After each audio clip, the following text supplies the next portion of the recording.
kapangyarihan sa lahat. O God, Lord, sa umagang ito, Panginoon, ka namin, Lord, pinapapurihan, pinapasalamatan, Panginoon, pinaparangalan, Panginoon, Lord God. Tunay nga, Panginoon, na karapat dapat ka, Panginoon, na purihin, sambahin, Panginoon, sa Espiritu at katotohanan, Panginoon. At sa umagang ito, Panginoon, patuloy kami, Lord, nagpapakumbaba, Panginoon, sa iyong harapan, O God. Lord, dalangin po namin sa umagang ito kung may nakikita ka man, Panginoon, na bahid ng kasalanan, Panginoon, sa aming mga puso, sa aming kaisipan, Lord God. Panginoon, patuloy mo kaming linisin, Panginoon, ang iyong banal na dugo, Lord God. Ang aming mga isip, Panginoon, dalangin namin, Panginoon, na makapag-focus, Panginoon, sa umagang ito, Lord. Patuloy mo kaming pagkalooban ng knowledge, wisdom, and understanding, Panginoon. Banal na Espiritu, Panginoon, na naniniwala at nananampalataya ako, Panginoon, kung hindi mo ako sasamahan, Panginoon, sa umagang ito, Panginoon, Lord God. Wala po akong magagawa, Panginoon. Tunay nga, Panginoon, na wala akong nalalaman, Panginoon. Pero Lord, salamat, Panginoon, sa kabutihan mo, Panginoon. Dahil nga, Panginoon, ikaw ang tunay, Panginoon, na nagpapaunawa, nagpapaintindi sa amin, Panginoon, Lord God, ng iyong mga salita, O God. Kaya, Panginoon, marami pong salamat, Panginoon. Gamitin mo lamang ako, Lord God, sa umagang ito, Panginoon. Ikaw ang siyang maging boses, Panginoon. Ikaw ang siyang maging salita, Panginoon, ng aking mga labi, Lord God.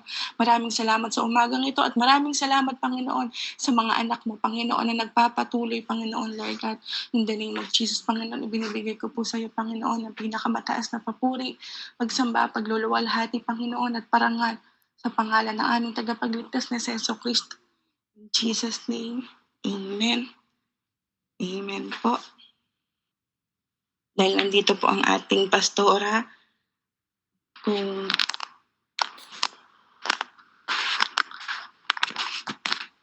Amen. Salamat po sa ating Panginoon. Kung sakali pong meron po akong mga hindi nauunawaan dito, kumbaga willing po akong magpakorek po dahil andito po yung ating pastora. Amen. Sige po, straight na po tayo kasi kinakabahan po ako. Amen. Sabi po dito. Dito po, no, sa ano po, tayo po ay mag-aaral sa Kawikaan 28. Amen. Dito po, no, ito po ay, ang title po nito yung Ang Matuwid at ang Masama. Amen. Punta na po tayo sa verse 1. Sabi po dito, tumatakbo ang masama kahit walang humahabol. Ngunit panatag ang matuwid, ang katulad ay leon. Dito po, no, malinaw pong sinasabi dito na tumatakbo ang masama kahit walang humahabol. Dito makikita po natin, no, ang isang tao na gumagawa po ng kasalanan o gumagawa po ng masama, dito makikita natin wala po siyang kapayapaan. Dito makikita po natin na para siyang inuusig ng konsensya na kahit wala pong nakakaalam ng mga ginawa niyang masama. Pero kumbaga parang hinahabol po siya ng isip niya. Amen. Doon po sa ginawa niyang masama. Amen. At naniniwala po ako, no, kahit po ako na-experience ko po to, nung time na wala pa po ako sa Panginoon. Amen. Nung time na gumagawa po ako ng masama or gumagawa po ako ng kasalanan. Amen. Wala man po siyang nakakakita, pero alam ko po sa isip ko, alam ko po sa sarili ko, amen, na may nagawa po akong kasalanan.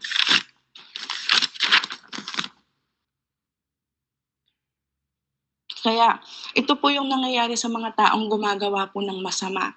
Amen. Wala po silang kapayapaan, walang katahimikan. Amen. At inuusig po sila ng konsensya po nila.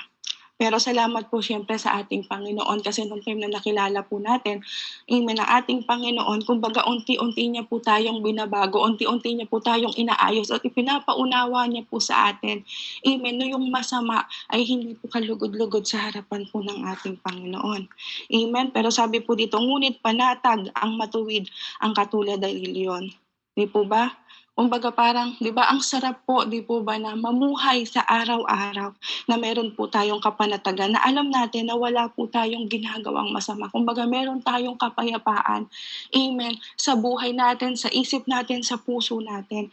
Lalong-lalo na po tayong mga nakakilala sa Panginoon, amen, kasi meron tayong conviction kumbaga ipinapaunawa po sa atin ng Panginoon na ito anak mali yan. Di ba, makapag-isip lang tayo ng hindi maganda, andyan na yung banal na Espiritu na nagpapaunawa po po sa atin na, "Anak, mali yan." Yung parang gano'n po, may nagko-convict na po sa atin na kung mali na po yung mga iniisip po natin at dito makikita po natin na parang inihalin tulad po tayo sa leyon ng amen, inihalin tulad tayo sa leyon. 'Di ba alam naman po natin na ang isang leyon, amen, siya po yung sinasabing hari ng kagubatan.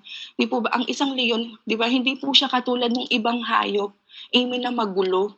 Kumbaga makikita po natin na talagang kumbaga parang tahimik lang po siya natutulog sa isang 'di ba, sa isang tabi na kahit yung paligid niya ay magulo, pero siya naka-stay lang po siya doon kasi alam niya 'di po ba, na kumbaga parang may panatag siya, na kahit magulo yung paligid niya, wala pong parang gagalaw sa kanya. Kasi alam niya na wala po siyang ginagawang hindi maganda.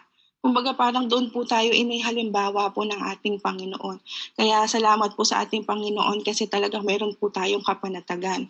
Amen. Sa verse 2 po, sabi po dito ni Haring Solomon, kung ang bayan ay magkasala, maraming gustong mamahala. Ngunit kung matalino ang namumuno, malakas at matatag ang bansa. Amen. Di po ba alam naman po natin na malapit na po yung eleksyon. Amen po. Kumbaga, marami pong, di ba, marami pong gustong mamuno sa iba't ibang lugar, sa iba't ibang bayan, di po ba, sa iba't ibang barangay. Di po ba? Kumbaga parang kung ang bayan ay magkasala, maraming gustong mamahala. Kumbaga, ang pagkakaunawa ko, ito po yung patungkol, amen, sa eleksyon na kung saan yung mga gustong tumakbo, yung parang gusto lang po nilang magkaroon ng kapangyarihan at patungkol po sa pera. Parang ganun po yung pagkakaunawa ko. Pero sabi po dito, pero kung ang matalino ay namumuno, malakas at matatag ang bansa. Kumbaga sabi ko, Lord, ano po yung ibig sabihin nito? Kasi may mga time po na talagang malalim. Kaya humihingi rin po ako ng wisdom. Yung matalino, ito po yung mga tao na gustong mamuno. Amen. Sa iba't ibang lugar, sa iba't ibang barangay.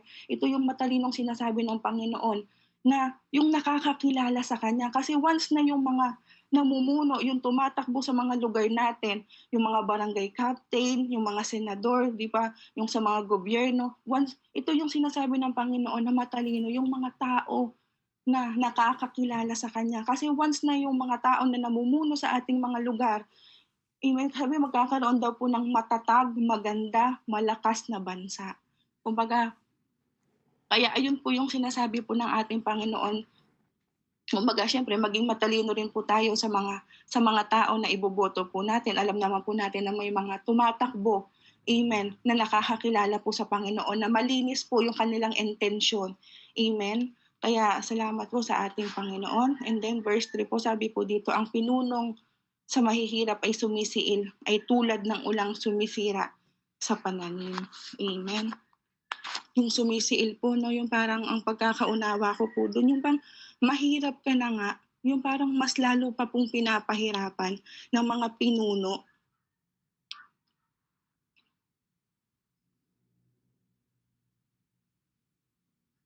Then yung parang iba yung parang yun ka na nga lang, yung parang mas lalo ka pa pong dina-down, amen? Ito po yung mga pinuno, amen, na hindi po nakakakilala sa Panginoon kung bakit siguro nila nagagawa yung mga gano'ng bagay na parang 'di po ba, 'pag mga maliliit na tao masyado po nilang inaapak-apakan, masyado po nilang, parang minamaliit pa po, amen, at ito po ay hindi po kalugod-lugod sa ating Panginoon, amen. Amen. Sa verse 4 na po tayo, sabi po dito, ang masama ay pinupuri ng masuwayin sa batas, ngunit kalaban nila ang mga tao sa tuntunin ay tumutupad. Amen. Parang may ano po siya dun sa verse 3, no? Kumbaga dito sinasabi po dito, ang masama ay pinupuri ng masuwayin sa batas, ngunit kalaban nila ang mga taong sa tuntunin ay tumutupad. Ang masama ay pinupuri ng masuwayin sa batas. Kumbaga, 'di ba, yung kapwa nila, kumbaga parang siyempre, ang masama ay pinupuri ng masuwayin sa batas. Kumbaga, siyempre wala naman pong ibang pupuri, amen, doon sa masama, kundi yung kapwa niya lang din pong masama. Siyempre kumbaga parang dahil pareho silang masama, kumbaga parang natutuwa siya doon sa ginagawa ng taong yun na masama. Ngunit kalaban nila ang mga taong sa tuntunin ay tumutupad. Mga tao, 'di po ba, na namumuhay ng may takot sa Diyos, yung namumuhay, 'di po ba, ng may katapatan, hindi po sila, parang hindi po nila nagugustuhan yung mga tao na alam nila na gumagawa po ng masama. Kasi siyempre, kumbaga parang ang natutuwa lang po dun sa masama, yung kapwa niyang masama. Pero yung tao na namumuhay ng may kabutihan, ng may 'di ba, katwiran, ng namumuhay ng matuwid, ay hindi po siya natutuwa doon sa mga tao na gumagawa po ng masama. Amen. At isa po tayo doon bilang mga mananampalataya na at bilang mga binago na po ng ating Panginoon. Amen. Tayo po ay nalulungkot, amen, sa tuwing nakikita po natin yung kapwa natin na gumagawa po ng kasalanan. Amen. Pero salamat po sa ating Panginoon kasi naniniwala po ako na talagang gagamitin din po tayo ng ating Panginoon. Di po ba, kumbaga gagamitin niya yung ating mga labi upang sawayin, amen, at bigyan ng parang advice yung mga tao na yun na wag na po silang kumbaga parang gagamitin tayo ng Panginoon upang ipaunawa sa kanila, amen, na mali po yung ginagawa nila. Amen, salamat po. At sa verse 5 po, hindi alam ng masama kung ano ang katarungan, ngunit ang mga sumasamba kay Yahweh, lubos itong maiintindihan. Amen, hindi alam ng masama kung ano ang katarungan. Amen. Kumbaga,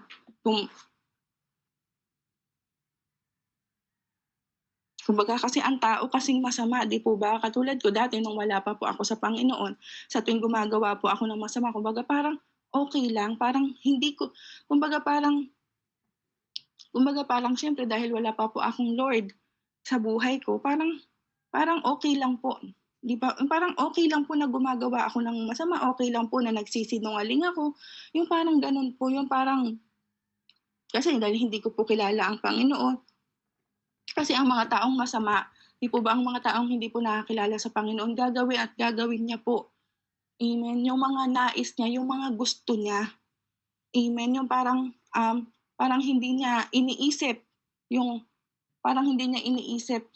kung ano yung sasabihin sa kanya ng kapwa niya, yung parang, "Sige, gagawin ko 'to kasi ito yung gusto ko."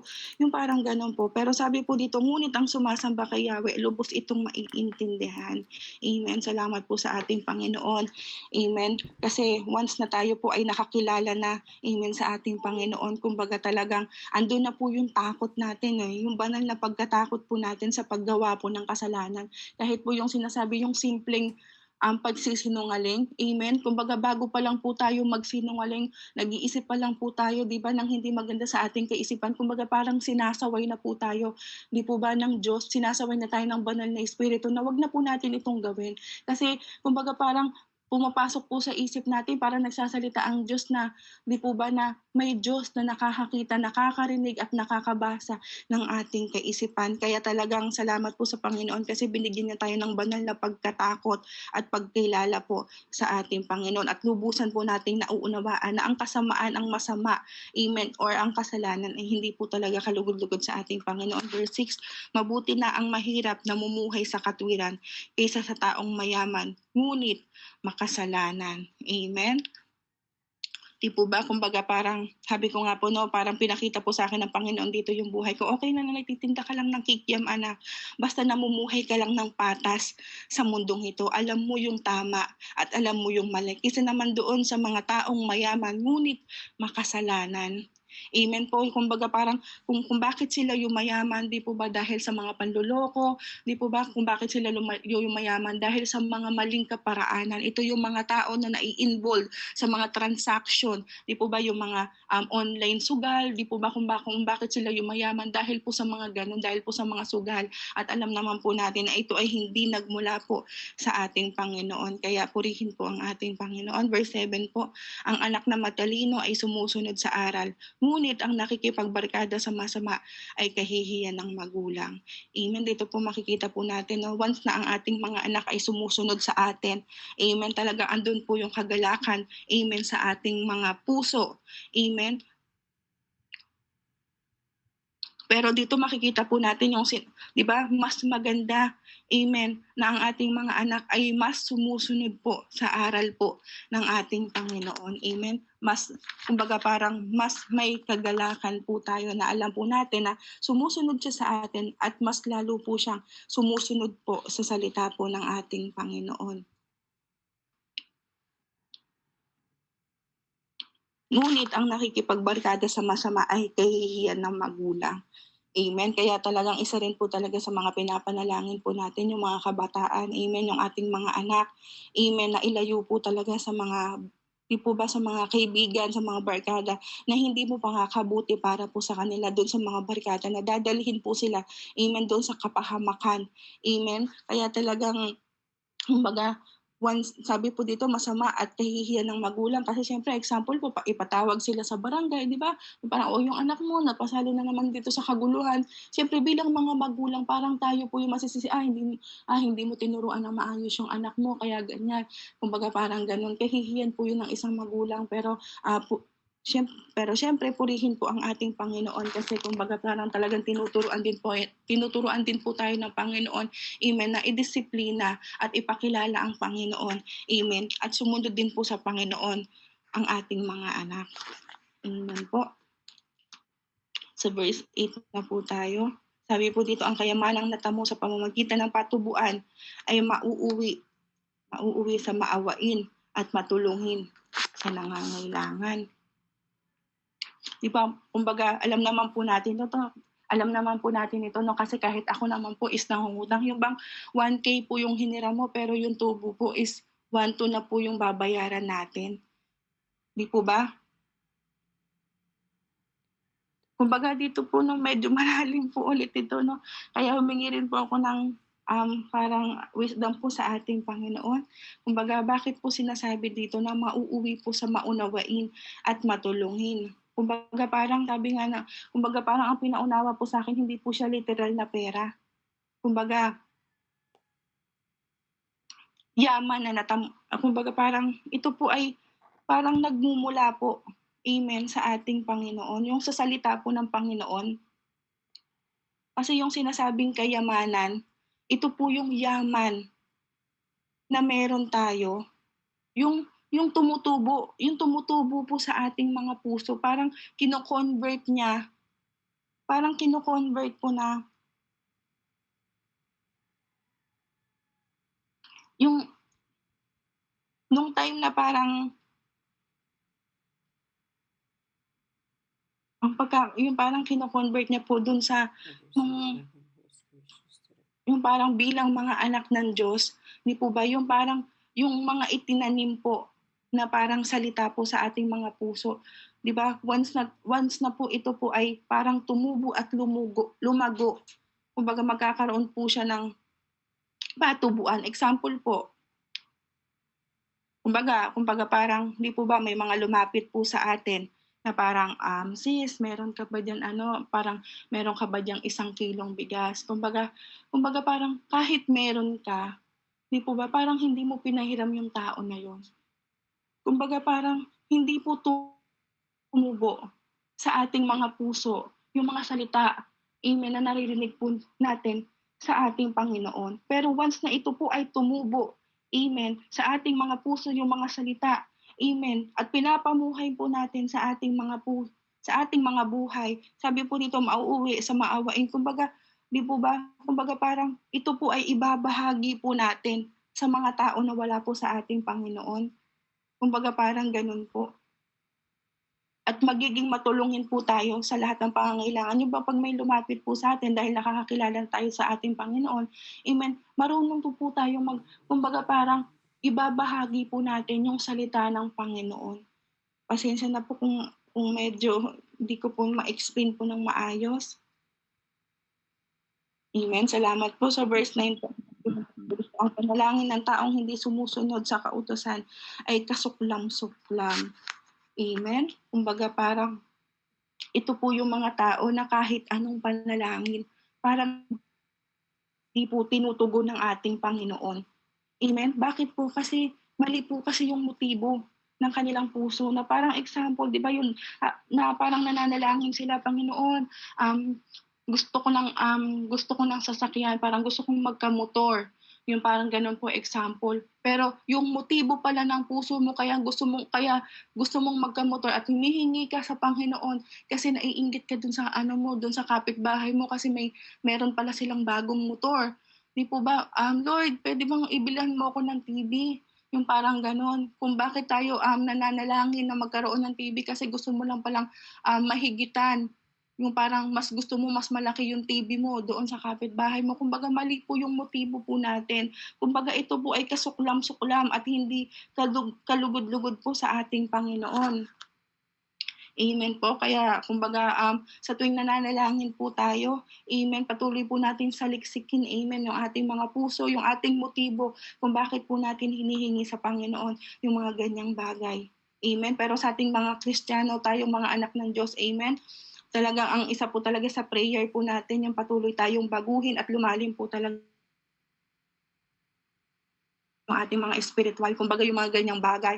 Amen. Kumbaga talagang hindi na po natin hinihingi kasi alam natin sa pagsunod po natin sa ating Panginoon, yung mga ganyang material na bagay, kumbaga given na po yan. Isa na rin po yan sa pagwapala at ibibigay po yan sa atin ng Panginoon kung malinis po, amen, yung ating motibo. Amen. Sa verse 10 po, ang tumutukso sa mabuti upang magpakasama ay mabubulid sa sariling pakana.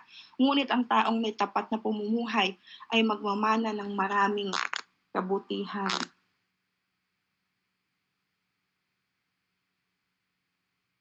Kumbaga sabi po, ano na ba yung verse yun? Ang tumutukso sa mabuti upang magpakasama, amen, kung ay mabubulid sa sariling pakana. Kumbaga, amen, no, alam na, kumbaga malinaw po dito yung, kumbaga, kunwari example, ako po, kunwari kumbaga, yung may kaibigan po ako na parang siya mabuti siya, yung parang yung parang iniimpluwensyahan ko siya na, oh, ano, yung parang sige inom tayo, yung parang gano'n na yung parang iniimpluwensyahan ko siya na maging masama din po siya. Kumbaga kumbaga parang ako na po yung naglalagay sa sarili ko. Tama po ba yun? Kumbaga ako na po yung naglalagay sa sarili ko na parang binubulid ko na po yung sarili ko. Yung parang kumbaga parang ang pagkakaunawa ko po dito yung parang yung mga taong matitino kung ano ba yun, iniimpluwensyahan ko po na gumawa ng masama. Kumbaga parang babalik lang din po sa akin kasi ay magbubulid sa sariling pakana. Ngunit ang taong may tapat na pamumuhay ay magmamana ng maraming kabutihan. Kumbaga parang kung ano po yung itinanim ko, 'pag masama po yung itinanim ko, yun po yung babalik sa akin. Pero once na yung itinanim ko ay kumbaga puro kabutihan, amen, yun din po yung babalik sa akin. Kumbaga dapat 'di po ba imbes na impluwensyahan po natin ng masama, amen, bakit hindi na lang po natin impluwensyahan ng kabutihan yung mga tao na yun is dapat akayin na lang po natin na sumunod at mapalapit po sa ating Panginoon. Amen po. Ngunit ang taong may tapat na pamumuhay ay magmamana ng maraming kabutihan. Ayun nga po, kumbaga kung ano po yung ating itinanim, yun din po yung ating aanihin. Amen. Kaya patuloy po natin, piliin po, amen, yung pagiging matuwid at yung kabutihan. Amen. Po sa verse 11 po, ang palagay ng mayaman ay marunong siya, ngunit ang mahirap na may unawa ay mabuti pa sa kanya.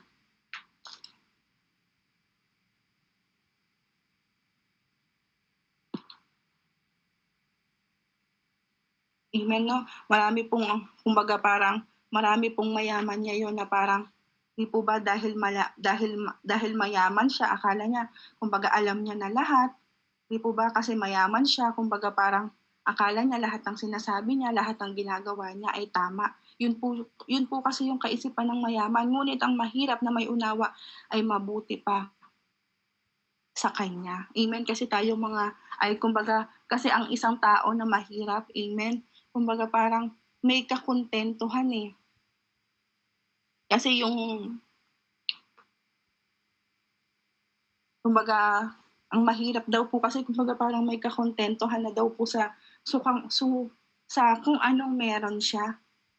Isa naman po doon sa mayaman na parang, akala niya kumbaga parang alam niya na lahat, Amen. Kumbaga mas mabuti pa po yung mahirap na mabuti pa sa kanya. Amen.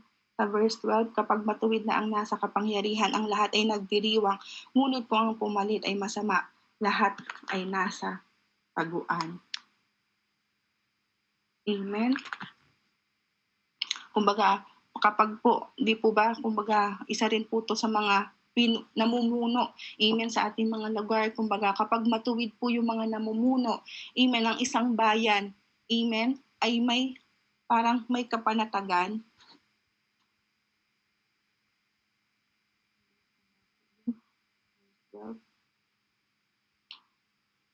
Kumbaga, alam naman po natin, pag yung isang namumuno po na may kapangyarihan, amen, ay ginagawa niya po ng may katapatan, amen, yung kanyang tungkulin. Ang di po ba, kumbaga parang katulad po dito, di po ba sa barangay po namin, kumbaga, yung aming kapitan ay nakakakilala po sa Panginoon. Kumbaga, syempre, ginagawa niya po ng may katapatan, amen, yung kanyang tungkulin at nakikita po naming mga sinasakupan niya na yung kanyang pamumuno dito sa aming barangay ay ay may katapatan at malinis at maayos. Amen. Siyempre tayong mga pinapamunuhan niya talagang nagdiriwang po talaga tayo. Amen po. Kumbaga, isa po tayo, amen, sa natutuwa. Amen. Dahil po sa kanyang pamumuno na may katapatan. Ngunit po ang pumalit ay masama. Lahat ay nasa taguan. Amen. Sa verse 13 po, ang nagkukubli ng kanyang sala ay hindi mapapabuti. Ngunit kahahabagan ng Diyos ang nagbabalik loob at nagsisisi. Amen. Alam naman po natin na wala po tayong maitatago. Amen. Wala po tayong maitatago sa harapan po ng ating Panginoon. Even po sa ating kaisipan, once na tayo po ay nagkakasala. Amen. Alam po ng Diyos. Kumbaga sabi nga po, meron po tayong CCTV. Amen. Sa langit na wala po tayong maikukubli. Amen. Kumbaga, may maikubli man po tayo sa mga tao sa paligid po natin, pero may Diyos na nakakaalam po ng lahat ng ating ginagawa. Ngunit kahahabagan ng Diyos ang nagbabalik at nagsisisi. Amen? Kaya kumbaga parang, di po ba, hindi naman po tinitignan ng Diyos, amen, yung ating mga kasalanan, yung ating mga nagawa. Ang nais lang ng ating Panginoon, amen, yung aminin po natin sa Kanya na nagkasala tayo at willing po tayong magpabago, amen, sa ating Panginoon, dahil po ang ating Diyos ay mahabagin. Amen. Hindi niya po tinatalikuran yung mga tao na lumalapit po at nanunumbalik po sa ating Panginoon. Amen. Purihin po ang Panginoon. Sa verse 14, mapalad ang taong sumusunod sa ating Diyos, ngunit matigas ang ulo ay napapahamak. Di po ba dito malinaw po once na tayo daw po ay sumusunod, amen, sa ating Panginoon, isa po tayo sa mga mapalad na tao. Pero ang pasaway at matigas ang ulo, alam natin, amen, yung pupuntahan niya, amen, mapapahamak po ang taong yun. Kaya salamat po sa ating Panginoon kasi talagang iniligtas niya tayo doon sa mga kapahamakan at talagang andun po yung talagang binago po tayo ng ating Panginoon. Kaya nandito na po tayo sa mga sitwasyon sa buhay natin. Amen, na nakikita po natin yung ating buhay natin na sumusunod na po tayo, amen, sa ating Panginoon. At doon po makikita na isa po talaga tayo sa napakapalad ng mga tao, amen, dahil pinili po tayo ng ating Panginoon upang patuloy po na, kumbaga parang pinili po tayo ng Panginoon para maunawaan po natin yung kanyang mga salita. Amen. Sa verse 15 po, ang masamang hari ay tila liyong mabagsik at nakakatakot na parang osong mabangis. Amen.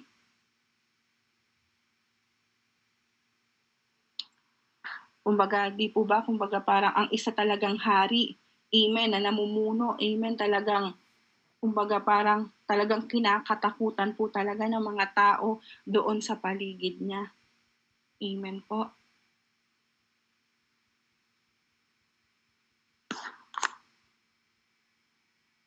Verse 16 po, ang haring walang pangunawa ay tiyak na malupit. Ang pamamahala ng tapat na hari, amen, ay, ano ba to? Ay lalawig.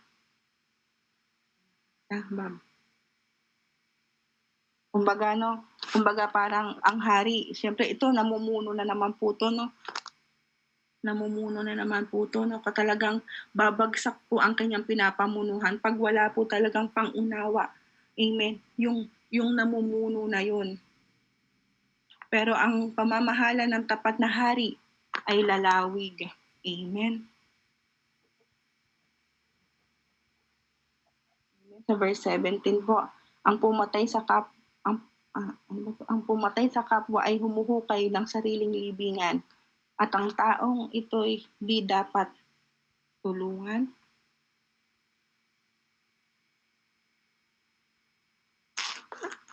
Amen. Alam naman po natin, no, pag talagang literal, amen, na pumatay ang isang tao. Kumbaga parang sinasabi, ikaw pumatay ka na isang tao, magtago ka na. Kasi alam naman po natin na may batas, amen, na sumisiil sa mga taong nakakagawa po ng mga ganitong bagay. At parang 'di ba sabi po dito, ang taong ito'y di dapat tulungan. Amen. Kasi kailangan niya pong pagbayaran, amen, yung kanyang nagawa habang nandito pa po siya sa mundong ito. Amen. Sa verse 18 po, ang taong tapat ay ligtas sa kapahamakan, ngunit ang masama ay biglang mabubuwal. Bakit po biglang mabubuwal?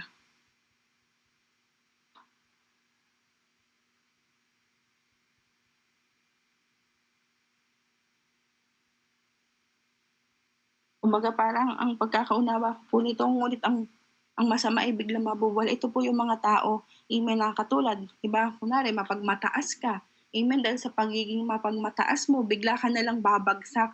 Kasi alam naman po natin, yung mga taong matataas ang pride, amen, ay ibinabagsak katulad po ni Satanas, 'di ba po? Kumbaga parang dahil po sa kanyang pride, amen, ibinagsak po siya ng Diyos. Amen. Dito po sa mundo po natin. Kaya hindi po talaga mabuti. Amen. Na magkaroon po tayo ng pride. Ang taong tapat ay ligtas sa kapahamakan. Amen. Kaya piliin pa rin po talaga natin na maging tapat. Amen. Kasi alam po natin na talagang inilalayo at iniingatan po tayo ng Panginoon sa lahat ng kapahamakan. Kaya purihin po ang ating Panginoon. So verse 19 po. Kasi alam naman po natin, di po ba, ang taong namumuhay na may katapatan, lagi pong may favor of God. Amen po. Kaya sa verse 19 na po tayo. Pinabasa. Sagana sa pagkain ang magsasakang masipag, ngunit naghihirap ang taong tamad. Amen. Kumbaga dito malinaw po talagang sinasabi, no, pag ikaw nagsisipag ka, amen, kung masipag ka, amen, talagang magiging sagana ka sa pagkain. Pero 'pag tamad ka, ito po yung sinasabing nga, 'di po ba, talagang hindi naman po lalapit sa atin yung pagkain, eh. 'Di po ba ang isa sa mga talagang tinuturo sa atin ng Panginoon, maging masipag po talaga tayo. Amen, sa lahat ng oras. Ayaw po ng Panginoon ng tamad. Sabi nga po, 'pag tamad ka, huwag kang pakainin. Amen po. So verse 20 po, ang taong tapat ay mananagana sa pagpapala, ngunit parurusahan ang yumayaman, amen, sa pandaraya. Amen. Ito nga po yung katulad po kanina, 'di ba? Kumbaga parang yumayaman sila dahil kumbaga parang dahil sa mga hindi, kumbaga yung parang hindi, kumbaga na yung parang yumayaman sila katulad nga po dun sa mga online sabong, yung gano'n po. Kumbaga parang katulad po nung isang pinsan ko, 'no, kumbaga naalala ko po siya dito sa verse na ito. Kumbaga dati po siyang Kristiyano, pero yung pagiging Kristiyano niya, yung paglilingkod niya po sa ating Panginoon, kumbaga dahil dahil din po sa kakulangan sa financial, kumbaga pumasok po siya sa isang ano, yun nga po dun sa mga online sugal, na kung saan sila po yung mga namumuno na 'pag once na maraming naglalaro doon sa sugal na yun. Kumbaga 'pag maraming natatalo, sila po yung nagkakaroon ng pera na halos libo-libo at umaabot po talaga ng milyon. Amen. At kumbaga parang pinagpalit niya yung pera sa paglilingkod niya po sa ating Panginoon. At alam naman po natin na may kaparusahan po ang Panginoon sa mga taong ito, pero ang taong tapat ay mananagana, amen, sa pagpapala. Kaya purihin po ang ating Panginoon dito. Talagang napakalinaw na po na talagang patuloy pong mananagana yung mga tao, amen, na may na namumuhay po, amen, ng patas sa mundong ito, na wala pong niloloko, wala pong inaargabyado, amen. Kaya salamat po sa ating Panginoon. Kasi alam naman po natin ang tunay na pagpapala, amen po, yung spiritual, 'di po ba, sa ating mga buhay bilang mga Kristiyano. Kaya amen po, salamat po sa ating Panginoon. Sa verse 21 po, ang paghatol na may kinikilingan ay hindi mainam, ngunit dahil sa suhol, may hukom na gumagawa ng ganitong kasamaan. Amen. Alam naman po natin na talagang nangyayari po to, no? Yung bang parang under the table na kaso. Di po ba pag may mga hearing, di po ba pag mahirap ka, amen, kumbaga parang tapos yung parang kinakasuhan mo mayaman, di po ba? Kumbaga parang tapos yung mga mayaman na yun na ano mo yung parang nagbabayad sila doon sa judge para mas manalo sila. Di po ba? Kumbaga parang nakapatay ka na nga. Tapos kumbaga parang hindi ka pa makukulong kasi parang yun nga po, binayaran mo po yung nandoon sa loob, binayaran mo yung judge para manalo ka po doon sa kaso. Yung parang ganun po na parang na may kinikilingan at hindi mainam. Ngunit dahil sa suhol, may hukom na gumagawa ng ganitong kasamaan. Di po ba alam po natin na nangyayari po ito?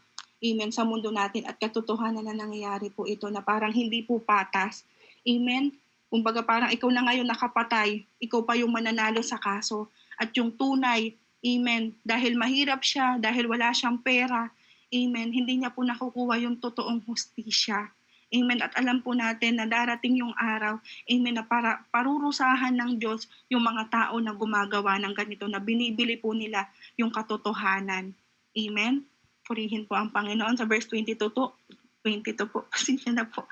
Ang kuripot ay nagmamadaling yumaman, ni hindi iniisip na kahirapan ay daratal. Amen. Sabi po dito, ang kuripot ay nagmamadaling yumaman. Purihin po ang Panginoon kasi dati kuripot po ako, pero salamat po sa Panginoon kasi binago niya na po ako at unti-unti niya po talagang pinapaunawa sa akin na ang pagbibigay ay susi po talaga. Amen? Hindi po susi para pagpalain tayo, isa na rin po yun sa mga dahilan. Pero syempre, kumbaga ito po talaga yung kalooban po ng ating Panginoon. Kumbaga yung daratal, kumbaga kung sino pa yung mga mahiyaman, kumbaga parang kung sino pa yung may pera, kung sino pa yung may kakayahan magbigay, kumbaga sila pa yung kuripot, ayaw magbahagi. Amen? At alam po natin na ito po ay hindi gusto ng ating Panginoon, hindi po kumbaga parang hindi kalugod-lugod sa harapan po ng ating Panginoon na maging kuripot po tayo. Ang gusto niya, amen, maging bukas po yung ating mga palad. Amen, sa lahat ng mga tao. At yan din po yung isa po talaga sa talagang ipinapaunawa din po sa akin ng ating Panginoon. Amen. Sa verse 23 po, ang tapat sa pagsaway sa bandang huli, pasasalamatan, kaysa sa taong panay ang pagpupuri kahit hindi nararapat. Amen. Kumbaga bakit po? Kaya sinabi na, kumbaga parang sinabi sa huli, maraming magpapasalamat. Amen. Kumbaga, ang tapat sa pagsaway sa bandang huli, pasasalamatan. Amen. Ito po, kumbaga dito nakita ko po sa Ate Beverly kung paano niya po talaga ako ginagabayan. Kumbaga kung paano niya po talaga ako yung parang pag may mga mali po akong desisyon sa buhay ko, kumbaga andyan po talaga siya para sawayin ako na Jane, mali yan, dapat ganito. Kumbaga kasi ito yung nakakalugod sa ating Panginoon. Kumbaga, di ba nung una, sabi ko nga sa kanya, kumbaga dati, nung time na parang nandoon po kami sa sitwasyon ng aking asawa na hindi maayos. Kumbaga, si Ate Beverly, noong una hindi ko po talaga nauunawaan na kumbaga parang ang dami niya pong advice sa akin na, di ba, ano pa man yung ginagawa ng asawa mo, mahalin mo. Yung parang gano'n na parang hindi ko po siya tanggap na parang niloko na nga ako, nagsinungaling na nga sa akin, kumbaga ba, parang mas ipapakita ko sa kanya yung pagmamahal, yung parang ganun po. Pero di po ba sabi po dito sa huli pasasalamatan, kumbaga kaya sabi ko nga po sa isang taon na yon, kumbaga parang andito po na ngayon po nauunawaan ko na po siya na parang sabi ko nagpapasalamat niya ako kasi sa bawat pagsaway niya po sa akin sa mga maling kaisipan ko, kumbaga naging mas lalo po kaming naging matatag po ng aking asawa. Kaya yun po, salamat sa Panginoon kaysa sa mga taong panay ang pagpuri kahit hindi naman nararapat. Amen po.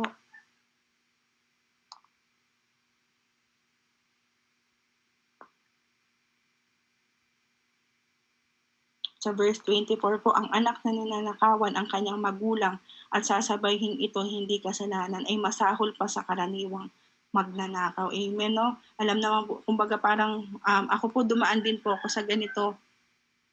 Kumbaga nung time na maliit pa po ako, nung time na bata pa po ako, kumbaga parang di po ba ang sabi ang anak na ninanakaw. Kumbaga ako po kasi talagang dati nangungupit po ako kay mama para bumili lang po ako ng lugaw. Kumbaga akala ko po, dahil wala pa po akong Lord noon, at syempre bata pa po ako noon, kumbaga akala ko okay lang po yung ginagawa ko na parang kinukupitan ko po yung mama ko. Pero syempre, kumbaga parang salamat sa Panginoon kasi talagang ipinaunawa po sa atin ng Lord na hindi po pala okay at hindi po pala maganda, amen, na tayo po ay nangungupit or kumukuha ng mga bagay na hindi naman po sa atin. Na parang 'di ba nung bata ako, ay okay lang, alam ko naman hindi kasalanan kasi yung parang, nangungupit lang naman ako kay mama para bumili ng lugaw, pero ito po pala ay hindi po pala maganda. Kumbaga ay masahol pa sa karaniwang magnanakaw, amen. Kumbaga parang walang maliit, amen. Kumbaga 'pag nagnakaw ka ng piso, 'di ba parang ang ano mo nun, kumbaga parang yung nagnakaw ng piso, yung kumupit ng piso, 'di po ba parang kaano mo na yung nagnakaw ng 1,000, walang maliit, walang malaki. Kumbaga 'pag nagnakaw ka, ibig sabihin magnanakaw ka na po, yung parang gano'n po. 'Pag nagsinungaling ka sa maliit, kumbaga parang ang katumbas po nun nagsinungaling ka na rin po sa malaki, amen. Kaya talagang hindi po talaga mabuti, amen, na kumuha tayo ng mga bagay or magnakaw tayo ng mga bagay na hindi naman po sa atin. Amen po. Verse 25 na po. Ang taong gahaman ay lumilikha ng kaguluhan, ngunit ang nagtitiwala kay Yahweh, uunlad ang kabuhayan. Amen? Alam naman po natin na malinaw na sinasabi po dito na paggahaman. Pag sinabi pong gahaman, di ba parang ganib? Di po ba yung parang gusto niya sa kanya lahat? Yung parang hindi sa'yo, yung parang hindi na nga sa'yo, tapos nakita mo yung kapwa mo na meron siya, parang gusto mo pang agawin, 'di po ba? Kaya nagkakaroon ng kaguluhan, parang gano'n po. Kaya at hindi po ito, amen, ayaw po ng Panginoon na maging gahaman tayo at salamat sa Panginoon kasi talagang isa rin po talaga sa itinuturo sa atin ng Panginoon na maging bukas palad tayo, amen, dahil alam naman po natin ang lahat ng mayroon tayo ay hindi po nagmumula sa atin, kundi nagmumula po, amen, sa ating Panginoon, amen. Kumbaga parang pinagkatiwalaan lang po tayo ng ating Panginoon at nais ng Panginoon, amen, ibahagi po natin ito sa lahat ng tao. Amen? Ngunit ang nagtitiwala kay Yahweh, uunlad ang kabuhayan. Dito napakalinaw na po, no? Amen? Na ang lahat ng tao na nagtitiwala, amen, ay uunlad ang kabuhayan. Amen? Kasi marunong po tayong magbigay. Amen? Hindi po tayo nagdadamot. Amen? Lalong-lalo na po sa ating mga kapatid, sa ating kapwa. Amen? Pati po yung mga tao na humihingi po sa atin ng tulong. Amen? Hindi po tayo madamot. Kaya patuloy po tayong pagpapalain. Amen? Ng ating Panginoon. Lahat ng kabuhayan natin pagpapalain po ng ating Panginoon once na tayo po ay maging bukas po yung ating palad sa lahat. Amen. Sa verse 26, ang nagtitiwala sa sariling kakayahan ay mangmang, ngunit ang sumusunod sa magandang payo ay malayo sa kapahamakan. Amen. Dito pumapasok po yung Proverbs 3, verse 5 to 6. Amen. Yung sinasabi po, di ba, yung trust in the Lord with all your heart. Amen. At hindi po sa ating mga sariling kaunawaan. Amen po. Kumbaga, parang sinasabi ng Lord na pag once na tayo ay nanangan, amen, sa ating karunungan, sa ating lakas, ito po ay mangmang, amen, sa harapan po ng ating Panginoon. Pero ang sumusunod sa magandang payo ay malayo, amen, sa kapahamakan. Kaya salamat po sa ating Panginoon. Verse 27, ang tumutulong sa mahirap ay di magkukulang, ngunit susumpain ang nagbubulag-bulagan. Amen. Yun nga po, no, yung parang ang tumutulong sa mahirap, yung bang, di ba, may lumapit sa'yo, sis, wala kasi kaming pangsaing ngayon. Kumbaga, di po ba, yung bang, di ba, alam mo naman na meron ka, pero hindi mo siya bibigyan. Kumbaga, andun yung pagiging madamot, pagiging kuripot, pagiging gahaman, pagiging sakim. Amen? Susumpain po. Kumbaga parang nagbubulag-bulagan, meron ka naman, kaya mo naman siyang tulungan, pero hindi mo tinutulungan kasi nga madamot ka. Amen? At ito po ay talagang hindi po talaga kalugod-lugod sa harapan po ng Panginoon dahil ang gusto niya maging bukas palad po tayo, matuto po tayong tumulong, amen, sa lahat ng mga tao na lumalapit po sa atin. Kung may kakayahan naman tayong tumulong, amen, tumulong po talaga tayo. Amen. Talagang hindi po talaga tayo pagkukulangin ng ating Panginoon. Amen. Sa verse 28 na po tayo. Kapag masama ang pinuno, ang lahat ay nagkukubli. Amen. Di po ba pag alam naman po natin yung namumuno sa atin, yung isang leader, amen, na gumagawa ng masama, amen, talagang nagkukubli tayo. Bakit tayo magkukubli? Siyempre magtatago tayo sa kahihiyan kasi alam po natin na hindi po maganda yung kanyang ginagawa. Diba? Kumbaga parang pagpasaway po yung pasaway po, di po ba yung namumuno sa atin? Lahat po tayo, yung parang ayaw po nating lumantad, kumbaga ayaw po nating lumantad kasi puro nga po kasamaan yung ginagawa. Amen. Nung taong yun, yung pinuno na yun. Ngunit kapag sila ay wala na, ang mabubuti, amen, ay dumadami. Kumbaga pag wala na po yung mga namumuno na yon, amen, yung mga masasamang yon, kumbaga, di ba? Kumbaga parang pag wala na po, kumbaga parang, ngunit kapag sila ay wala na, ang mabuti dumadami. Kumbaga parang, pag mabuti, amen, yung ating pinuno, di ba? Kung ano man po yung mga sinasakupan niya, kung ano man po yung nakikita sa kanya, magiging mabuti, amen, yung mga taong yon. Amen. At mas dadami, amen, yung mga babuting yun. Kung yung namumuno po sa atin ay mabuti rin. Pero pag masama po yung namumuno sa atin at yun po yung talagang nakikita natin, may mga tao rin po na parang sumusunod din po dun sa yapak na yun. Kaya mas mabuti po, amen, na yung ating mga namumuno, amen, sa ating mga lugar, sa ating mga bansa, amen, is dapat po talaga yung mabuti. Amen po. Kaya talagang patuloy po nating ipanalangin na talagang yung mga pinuno na ilalagay po sa ating mga lugar, amen, is yung talagang magkaroon po talaga ng takot, amen, at makakilala po talaga sa ating Panginoon. Amen po. Amen. Tapos na po pala, praise, purihin po ang ating Panginoon. Kumbaga dito makikita po talaga natin yung kumbaga talagang wala pong maidudulot na maganda, amen, sa paggawa po ng masama. Kumbaga piliin pa rin po talaga natin, lalong-lalo po na tayong nakakakilala sa ating Panginoon, na maging matuwid po tayo, na gumawa po tayo ng mga bagay, amen, nakalugod-lugod po sa harap po ng ating Panginoon, at alam po natin kung ano po talaga yung alam po natin, di po ba, kung ano po yung nakakalugod, amen, sa ating Panginoon. Dahil sa paggawa po talaga ng masama, amen, alam po natin na kapahamakan po talaga, amen, ang maidudulot sa mga tao na nagpapatuloy sa paggawa po ng masama. Amen. Kaya salamat po sa ating Panginoon. Kung sakaling may mga bagay man po ako na nasabi, amen, na taliwas po doon po sa bawat verse na akin po nabanggit. Kumbaga, willing po akong magpakorek. Amen. Patuloy po akong nagpapaturo, amen, sa ating Panginoon at sa mga leader na nandito po sa loob po ng Zoom. Sige po, magpe-pray lang po ako. Hallelujah. Hallelujah, Lord. Hallelujah, Jesus. Hallelujah, Holy Spirit, Lord. Panginoon, marami pong salamat, Panginoon, sa mga oras nito. Panginoon, maraming salamat, Banal na Espiritu, Panginoon. Kahit, Panginoon, punong-puno, Panginoon, ng kaba ang aking dibdib, Panginoon.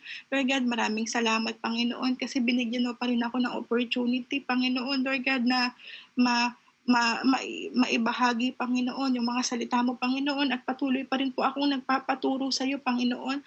Patuloy mo pa rin akong bigyan ng understanding, Panginoon, ng wisdom upang, Panginoon, na mas lalo po akong matuto at mas lalo ko pong maunawaan yung mga salita mo, Panginoon. Patuloy ka pong magpadala ng mga tao, Panginoon, Lord God, sa buhay ko, Panginoon, upang, Lord, patuloy po akong gabayan at tulungan, Panginoon, Lord God. Marami pong salamat sa buhay ng bawat isa, Panginoon, sa buhay ni Ate Annalyn, sa buhay ni Pastora Ami, Panginoon, sa buhay ni Nanay Andrea, ni Ate Annalisa, Panginoon, sa buhay ni Ate Beverly, Panginoon.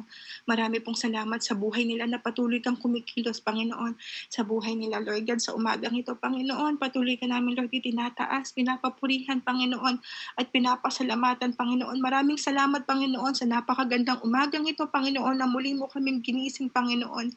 Dahil, Lord, Maraming salamat kasi Panginoon, binigyan mo kami muli Panginoon ng opportunity Panginoon at pribilehiyo Panginoon na mapaglingkuran ka Panginoon sa aming mga buhay. Marami pong salamat Panginoon. Ito yung aking samot dalangin sa pangalan ni Jesus. Amen. Amen po Ate Annalyn. Madaling araw na tayo po ay binibigay natin yung commitment kay God. Ano po, sa bansang Pilipinas. Ayan, Sis Jane, thank you so much. Halatang-halata sa iyong pagiging kabadong-kabado. But you can make it, ano? Umpisa lang yan. Pag naraon ay talaga masasanay na tayo sa gawain ng Panginoon. Ayan, sa ating pong pag-aaral, tunay nga po nagkakaroon tayo ng knowledge or information, ano?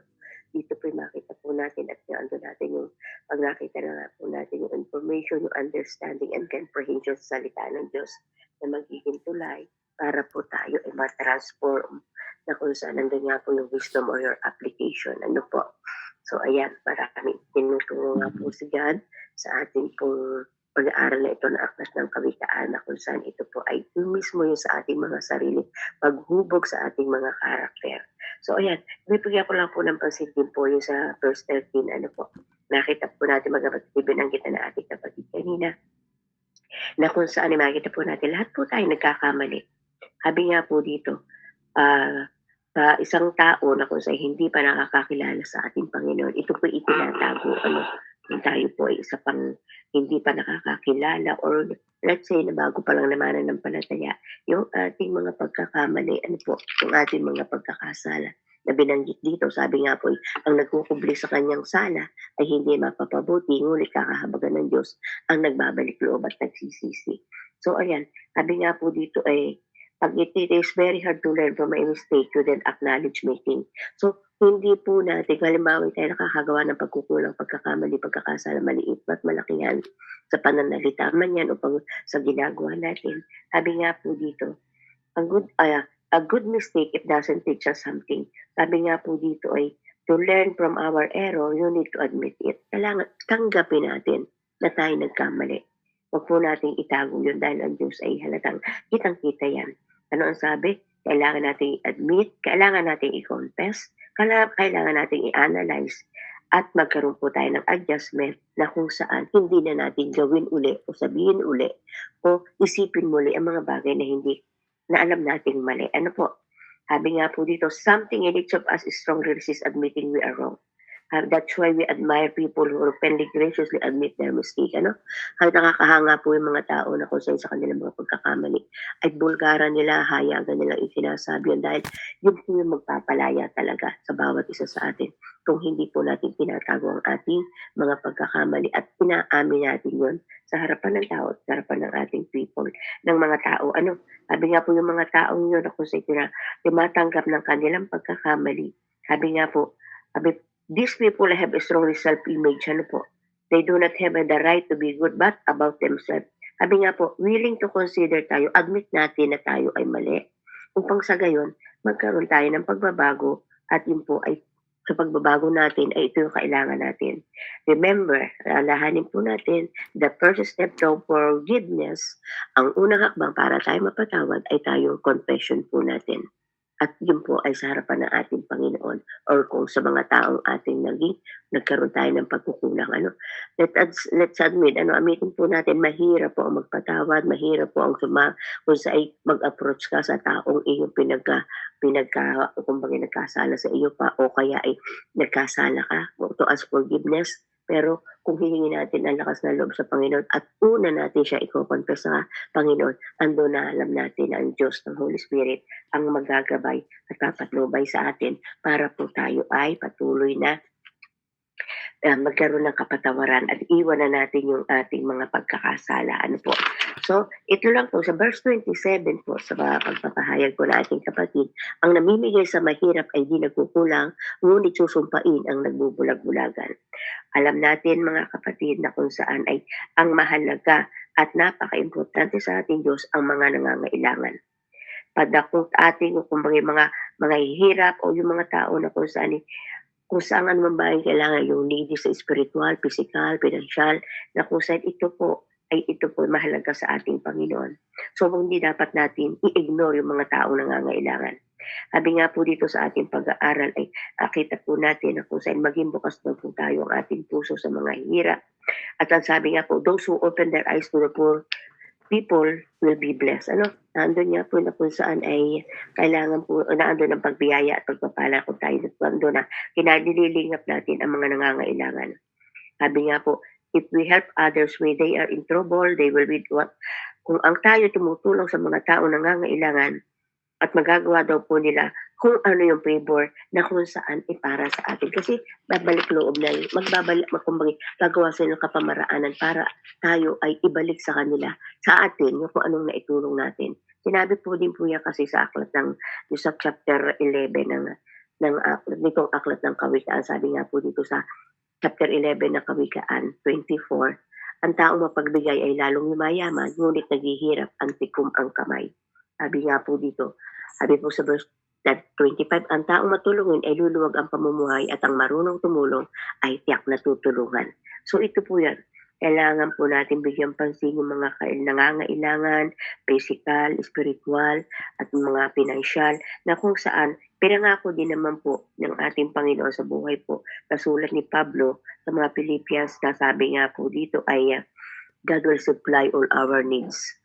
Pero tutugunan ng ating Panginoon ang lahat ng ating pangangailangan at ang Diyos ay gagamit ng mga tao upang i-supply yung ating mga pangangailangan yun. Sabi nga po dito, He usually does this to other people. Sabi nga po kung ganun ginagawa natin sa mahihirap, pagtulong sa mahihirap, sa mga nangangailangan, ibinabalik lang po natin yun sa ating Panginoon. Dahil siya mismo ang nagsabi sa kanyang salita at sa kanyang pagpapahayag. Sabi niya ng ating Panginoon, kumbaga yung mga nangangailangan na kung saan ay mga nakakulong, yung mga humihingi, yun yung kumbaga parang ang Diyos natin, sa Diyos natin yun, ibinabalik. Siya, ayun, purihin po ating Panginoon sa buhay po ni Sister Jane. Halatang-halata ang kabado, pero salamat. You make it this name. Ikaw pa, you go. Patuloy lang tayo. Ano po? Yan, ang God bless po sa bawat isa.